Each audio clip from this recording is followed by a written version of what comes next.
Sir எப்படி இருக்காரு, sir குடும்பங்கள் எப்படி இருக்கா, பையனை பற்றி நிறைய பேர் என்ன விசாரிப்பாங்க. ஏன்னா அவங்க பையனை நம்ம கூட ரொம்ப சர்வீஸ் பண்ணியிருக்காரு.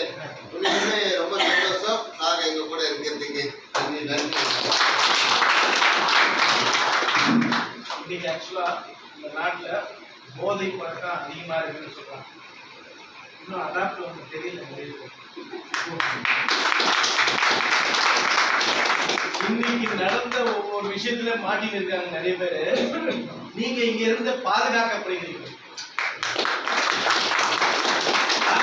9 வருஷம் 16 வருஷம், அதாவது இன்னைக்கு அவருக்கு 16 வயசு. இந்த துறையில 16 வருஷத்துக்குரிய சக்தியோட இருந்து இந்த உலகத்துல உள்ள எல்லாரையும் தேவையில்லாத போதைப் பொருட்களில் இருந்து காப்பாற்ற